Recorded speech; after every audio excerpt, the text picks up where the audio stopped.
We were there the morning she counted out 7 worn dollar bills onto the counter of the Harlan County Land Office, and we can tell you now that no one in that room believed she had any idea what she was doing. She was 26 years old, recently widowed, recently evicted, and standing in boots that had been resoled twice with leather cut from a saddle that no longer had a horse beneath it. Her name was not yet known in Copperhead Gulch, which was the nearest town to the mine she was attempting to buy, and the men behind the counter did not bother to learn it. They took her $7 with the flat efficiency of men who have processed many foolish transactions, stamped the deed with a dull thud, and slid it across the worn oak without meeting her eyes. The Alderman Mine, they called it, collapsed since 1879, flooded in the lower shaft, copper vein long since declared exhausted. Every man who had ever worked it or tried to reopen it had come away poorer, or broken, or both. The hills around Copperhead Gulch were riddled with stories about that mine the way old wood is riddled with termites quietly, thoroughly, from the inside out. And here was this woman, this stranger with her $7 and her twice resoled boots, walking out into the October wind with the deed folded against her chest like a prayer she wasn't sure God could hear. Settle in and let us tell you the story of Nora Aldine Voss. If you have ever stood in a place that the rest of the world decided wasn't worth saving, tell us in the comments. We believe there are more of you than the world admits. She had not always been the kind of woman who bought collapsed mines with her last $7. There was a time, not so very long before, when Nora Voss had been the kind of woman who kept a clean ledger in a warm kitchen, who could look at a column of numbers the way a musician looks at sheet music, not as a puzzle to be solved, but as something already speaking, already telling its story to anyone patient enough to listen.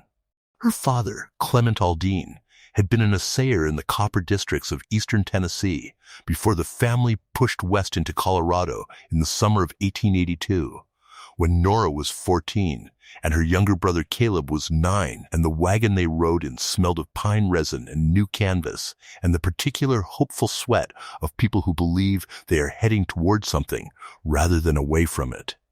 Clement Aldine was a methodical man, a quiet man, a man who wore the same expression examining a worthless rock sample as he did examining a rich one, because he believed and said so often enough that Nora had absorbed it like water into dry ground, that the value of a thing was not always visible on its surface, and that the first job of any honest person was to look harder before they looked away. He taught her a saying the way other fathers taught their daughters to sew, practically, patiently, with the assumption that the skill would serve her all her life. By the time she was 16, she could test a copper ore sample with nitric acid and read the result with confidence. By 17, she understood the difference between a worked-out vein and a vein that had merely been approached from the wrong angle. She kept her father's logbooks in her own hand from the age of 15 onward, her script small and precise and economical, numbers marching down the columns in neat formation.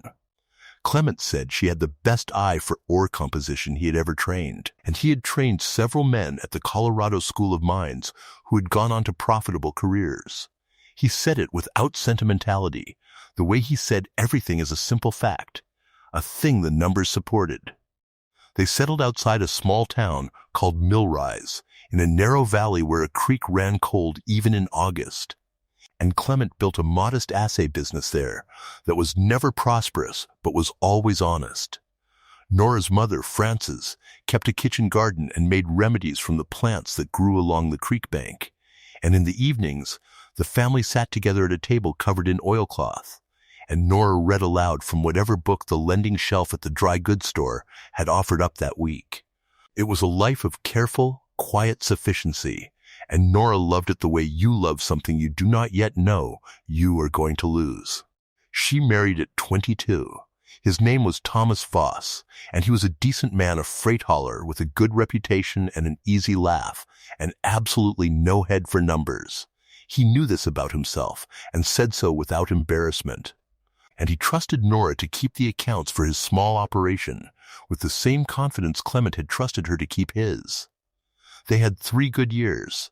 Thomas was hauling a load of mining equipment across the San Juan Pass in February of 1891, when the road gave way in a late-season thaw, and the wagon went over the edge.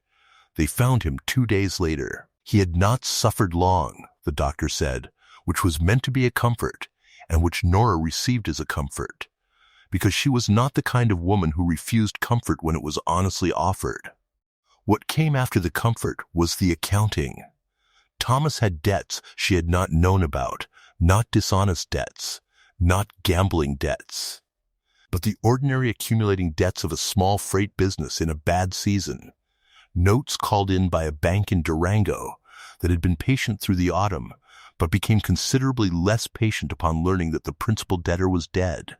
The bank's representative, a man named Corvin Hatch, arrived in March with documents that were entirely legal and entirely merciless. The house, the equipment, the 2 remaining horses, all of it collateral, all of it surrendered. Hatch was not cruel about it. He was simply efficient, in the way of men whose job it is to recover value from situations that have stopped producing it. He left her the clothes in the wardrobe and the books on the shelf and 60 cents in coin that had been in a jar on the kitchen windowsill, which was not collateral and which he therefore could not take, and she thought she saw something flinch briefly behind his eyes when he handed her the jar, but it was gone before she could be certain it had been there at all. She was 25 years old, widowed, dispossessed, and standing in her own kitchen, while a stranger walked out her front door with the deed to her house in his coat pocket. Caleb, her brother, was living in New Mexico by then, trying to make a go of a small ranch. She wrote to him. He wrote back with love and regret, and the honest admission that he had no room and no money, and that he was sorry, he was so sorry, and that he wished things were different, which they were not. She spent the summer in Millrise doing laundry and mending for other households, saving with a focus that bordered on ferocity, and in September she heard about the land auction in Harlan County. 40 miles north, where several old mining properties were being sold for back taxes. She had $7.20. She had her father's eye and her father's ledger books, and a specific private reason for being interested in a particular property on that auction list, the Alderman Mine, which bore a name she recognized, though she had never spoken that recognition aloud to anyone, not even to Thomas when he was alive. The Alderman Mine had belonged, before its collapse and abandonment, to a man named Silas Alderman, and Silas Alderman had, in the spring of 1883, hired Clement Aldine, Nora's father, to conduct an independent assay of the mine's copper reserves. Clement had done the work. He had written the report. And then, 6 weeks later, Silas Alderman had told Clement to his face that the report was wrong, that the vein was exhausted, and that he was closing the mine. Clement had stood in their kitchen with his logbook open on the table and told Nora's mother, Frances, that something was not right, that the numbers did not match what Alderman was saying, that a man did not close a productive mine in the middle of a rising copper market unless he had a reason he was not sharing. And then Clement Aldine, who was 51 years old and methodical and quiet and had never in his life experienced a symptom of cardiac trouble, had a heart attack at that kitchen table 3 days later and died before morning. Nora had been 15. She had kept her father's logbooks. She drove the 40 miles to Harlan County in a borrowed wagon, sat in the land office while men in better coats bid on more promising properties, and when the Alderman Mine was called last on the list, held back like an afterthought, the auctioneer's voice already carrying the particular flatness of a man reading out a foregone conclusion, she raised her hand. No one else raised theirs. She counted out her $7. She took the deed. The mine sat at the end of a 2-mile track that had been a road once and was now an argument between wheel ruts and encroaching scrub oak. Nora drove it slowly in the borrowed wagon, the October sky pressing down low and gray and serious over the mesa. And when she reached the site, she sat for a long moment looking at what $7 had purchased. The headframe of the main shaft had partially collapsed, one timber leg snapped, and the whole structure leaning at an angle that suggested surrender. The ore processing shed had lost most of its roof. The assay building, small stone-walled, sturdier than the wooden structures around it, still stood. Its door hanging open on one hinge, the interior visible from the wagon seat as a rectangle of shadow and old dust. Scattered across the ground around the shaft were the usual archaeological artifacts of an abandoned operation: broken muck sticks, a rusted ore car tipped on its side, a leather boot with no mate, lengths of iron chain grown orange with disuse. She climbed down from the wagon and walked the site in a slow, methodical circuit, the way her father had taught her to walk any new ground, without hurry, without conclusion, simply looking. The mine entrance itself was partially sealed by the collapse of the headframe, but not fully. There was a gap at the right side, perhaps 2 feet wide and 4 feet tall, where a person who was not afraid of dark and tight spaces could, with some effort, enter. She did not enter that day. She was not ready. She walked the perimeter of the assay building first, checking the foundation stones, testing the door frame with both hands, assessing the stone walls were solid. The floor inside was packed earth, scattered with broken glass from a window that had given out long ago, and in the far corner, half hidden beneath a collapsed shelf and a season's accumulation of blown leaves and rodent nesting, was something that stopped her where she stood and held her there for a long moment, with her breath very still in her chest. It was a safe. Not large, perhaps 2 feet tall and 18 inches wide, the kind sometimes called a strongbox safe, common to mining operations of the 1870s and 1880s, for storing assay records, cash payments to workers, and documentation too important to trust to wooden boxes. It was bolted to the stone wall behind the collapsed shelving, and it was intact. Locked and intact. The leather and canvas covering that such safes were sometimes fitted with to protect the dial mechanism from dust had mostly rotted away, but the steel body beneath showed none of the deep rust that would suggest the locking mechanism had seized entirely. It was old. It had been here through the collapse and the abandonment and the years of wind and cold and no one coming. It had waited. Nora crouched in front of it for a long time. Then she stood, walked back to the wagon, retrieved her father's logbook from the bag she had brought, and sat on a flat stone in the pale October sun, and opened it to the pages she had read so many times in the years since his death that the paper had gone soft at the corners from handling. Her father's handwriting moved across the page in its careful columns: sample locations, depth readings, ore grade estimates, acid test results, and at the bottom of the 3rd page of the Alderman Mine Report, in the compressed notation her father used for conclusions, were 2 lines she had memorized before she was 17 years old. Grade significantly above reported. Est. Reserve 3-4x Alderman's stated figure. Discrepancy not explicable by natural variation. See sealed record. See sealed record. She had never known what sealed record meant. She had assumed it referred to a formal report copy kept in some county office, though she had checked every county office she could access and found nothing. She looked at the safe across the dim interior of the assay building. The late afternoon light came through the broken window at a low angle and laid a bar of pale gold across the steel door, and in that light the dial of the combination lock gleamed like a small, patient eye. She did not have the combination. She spent the first night in the wagon with a blanket and a cold biscuit and her father's logbook open in her lap, working through everything she knew about Silas Alderman, who had died in 1885, 2 years after closing the mine of causes listed in the county records as natural, which was the period's way of declining to be specific. He had no heirs on record. His estate, such as it was, had been administered by a county court and found to consist principally of debts. The mine had passed through 2 subsequent owners, both of whom had attempted to reopen it, both of whom had encountered the collapsed shaft in the flooded lower level, and walked away before ending up in the county's back tax inventory. No one in all of that had apparently opened the safe. Perhaps they hadn't found it beneath the debris.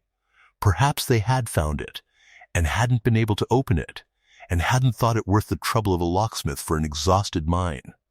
Perhaps they had simply not known what she knew, which was that there was something in that mine worth hiding. On the 2nd day she drove back to Copperhead Gulch, and spent 40 cents, a significant portion of her remaining capital, on supplies, lamp oil, dried beans, a small sack of flour, and a visit to the town's single lawyer, a tired-looking man named Fremont, who practiced out of a room above the hardware store, and who charged her 15 cents to confirm that the property was entirely and cleanly hers, no liens, no outstanding claims, the deed good and clear. She also, on an instinct she would later struggle to explain, stopped at the post office and asked whether there was anyone in Copperhead Gulch who had worked the Alderman mine in its operating years. The postmaster, a spare woman named Mrs. Dole, said there was an old man named Prentice Hale, who had been the mine's head driller from 1875 to its closing in 1883, who now lived in a small house at the north edge of town, and who was, by Mrs. Dole's accounting, approximately 80 years old and of perfectly sound mind, a fact she delivered with the particular emphasis of someone who wanted it clearly understood that she found this notable. Nora found Prentice Hale sitting on his porch in the thin autumn sun, wrapped in a quilt, watching the road with the alert stillness of a man who has stopped being surprised by what comes down it. She introduced herself. She told him she had bought the Alderman mine. He looked at her for a long moment and said, "Aldine's girl." Not a question.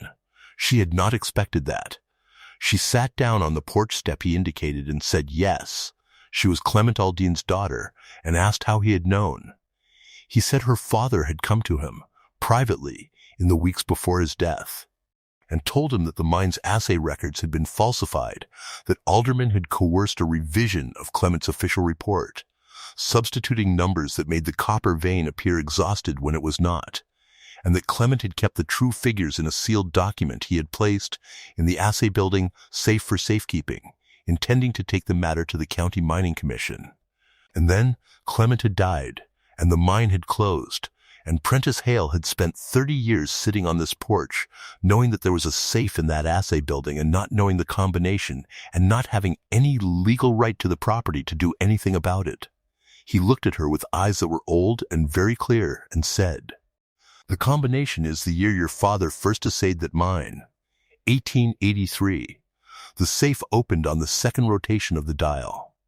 Inside, in a sealed oilskin pouch that had kept its contents almost perfectly dry through 30 years of Colorado winters, was a document that Nora sat on the floor of the assay building and read 3 times before she trusted herself to stand. It was her father's complete original assay report, the real one, not the falsified version with detailed ore grade measurements, reserve estimates, and, most significantly, a sworn and witness statement in Clement Aldine's handwriting describing the exact nature of Silas Alderman's coercion, the threats made, the revised figures demanded, the date and location of each conversation. Witnessed by Prentice Hale. Signed and dated May 14, 1883, there was also, in the same pouch, a second document, a private letter from Clement Aldine to his daughter, dated 1 week before his death, which began, "Nora, if you are reading this, then I was not able to take this to the commission myself, and I am trusting that you will know what to do with the truth when you find it, as I have always trusted that you would." She did not cry when she read it. She had done her crying long ago, at 15, in a house that was still warm and still theirs. What she felt now was something quieter and more structural than grief settling, like a foundation finding bedrock.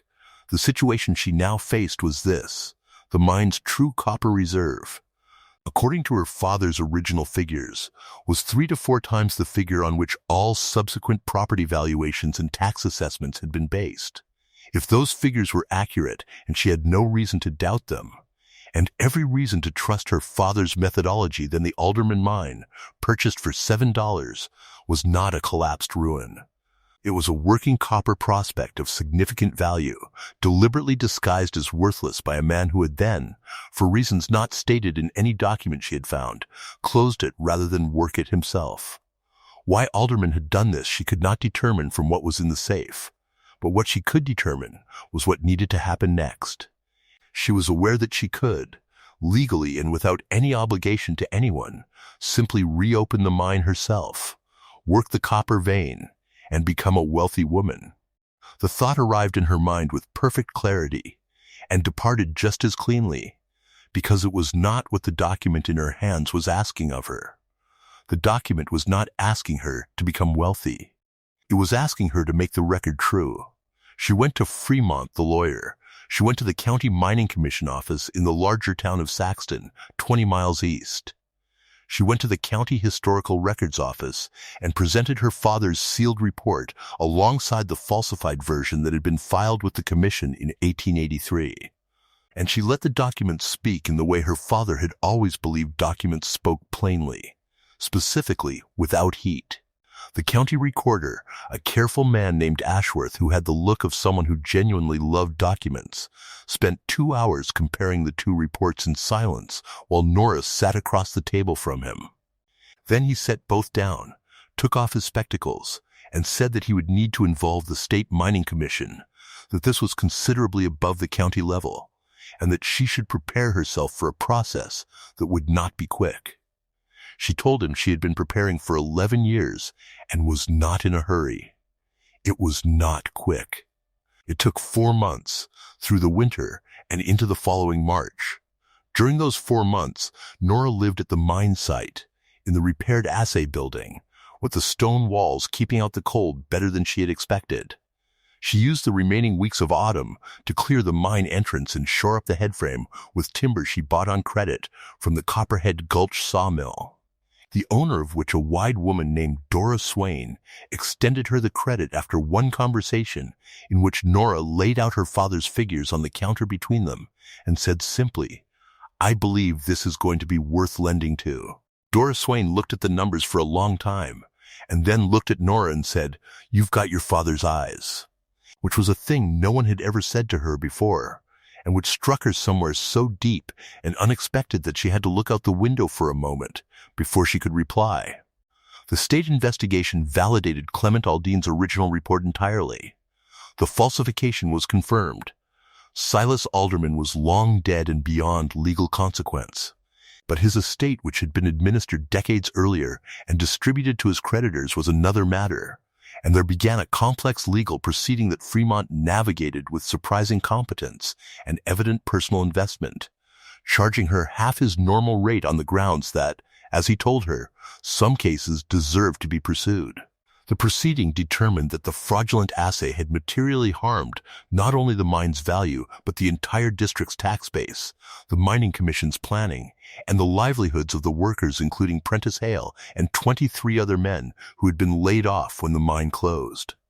A restitution mechanism was established, funded in part by penalties assessed against the estate of Corvin Hatch, who was, as it emerged in the course of the investigation, not incidentally connected to the matter, having been Alderman's financial partner and the man who had arranged the sale of the mine's copper claims to an Eastern syndicate 1 year after the closure, before the market shifted and the syndicate itself folded. Hatch was still alive. He was still, in fact, working as a bank agent. He was the same man who had come to Nora's house in March with documents that were entirely legal and entirely merciless, and who had left her the jar of 60 cents on the kitchen windowsill. Nora was present in the Saxton courthouse when the commission's findings were read into the record. She was sitting in the third row with Prentice Hale beside her, his quilt-wrapped shoulders very straight, his old clear eyes fixed on the front of the room. She did not look at Hatch, who was sitting across the aisle with his lawyer. She did not need to. What was happening in that room was not about her looking at him. It was about the record becoming true. The mine reopened in the spring of 1893. She hired 12 men from Copperhead Gulch, including the sons of 2 men who had worked the original operation. She brought in a shaft engineer from Denver to address the flooding in the lower level, which proved to be a matter of drainage engineering rather than a fundamental flaw in the mine's structure, expensive but tractable. The copper vein, when reached by the properly oriented approach her father's original survey had indicated, proved to be very nearly as rich as he had estimated. Within 8 months, the operation was producing at a rate that made the original $7 purchase price feel not merely like a bargain, but like a joke that the universe had taken a very long time to deliver. She did not keep all of it. She was not that kind of woman. From the first season's proceeds, she funded the reconstruction of the Copperhead Gulch Schoolhouse, which had been operating in a building that leaked cold air through half its wallboards since before anyone in town could remember. She established a small fund, administered through the county, for the families of miners injured in the district, not charity, as she was careful to describe it, but insurance, a thing the industry had been promising and failing to provide for as long as there had been an industry. She paid Dora Swain back with interest and an additional sum that Dora protested until Nora pointed out that it was not a gift, but a premium on a loan made without collateral to a stranger with a $7 deed, which was a different thing entirely. Dora Swain took the money. Prentice Hale died in the November of that first good year, quietly in his own house, with the knowledge which Nora had made certain he had that the record was true, and the testimony he had witnessed 30 years before had been heard. She attended his burial and stood at the graveside in the cold November air and thought about her father, who had died at a kitchen table believing that the truth had been buried, and about how long the truth had waited in a sealed oilskin pouch inside a steel box, bolted to a stone wall, patient and unperishing, for someone to come and find it. $7. A collapsed mine that everyone feared, a safe that had outlasted the man who had tried to make it irrelevant, and a woman with twice resold boots and her father's logbooks, and the particular, unspectacular courage of someone who simply would not accept that the record should stay false. We have told you the story of places and things that seemed to have no value, and what it looked like when someone refused to believe that. We have told you about a woman who stood at a land office counter and counted out 7 worn dollar bills while men did not bother to learn her name. We have told you about a safe that waited, and a truth that did not spoil, and a daughter who finished what her father began. There was nothing magical in any of it. Not really. There was only the patient, stubborn insistence that a thing hidden is not the same as a thing destroyed. That a vein that runs deep is not the same as a vein that has run out. That a woman overlooked at a counter is not the same as a woman who has nothing to offer. Nora Aldine Voss ran the Alderman mine, which she renamed, quietly, the Clement mine, with a small new sign painted in the same careful script her father had used in his logbooks for 11 years. She never lived extravagantly. She kept a clean ledger. She kept her father's original logbooks in a box at the head of her bed until the end of her life, and she kept the oilskin pouch that had held the sealed report, empty now, folded in the same box, because it had done its job and deserved to be remembered for it. She wore out several more pairs of boots. The Copperhead Gulch Schoolhouse was still standing, solid and warm. 30 years after she built it, the students inside it did not know her name. She had not built it so they would. Thank you so much for watching and for giving us the privilege of telling you this story. If this one stayed with you, if something in Nora's patient, steady courage felt familiar, we hope you'll share it with someone who might need it today. There are more Noras in the world than the world keeps count of, and sometimes all they need is to know that what they're carrying matters. Here is the question we'd like to leave you with. What is something in your own life, a place, a skill, a person, a quiet truth that others wrote off as worthless, and that you knew, somehow, was worth holding on to?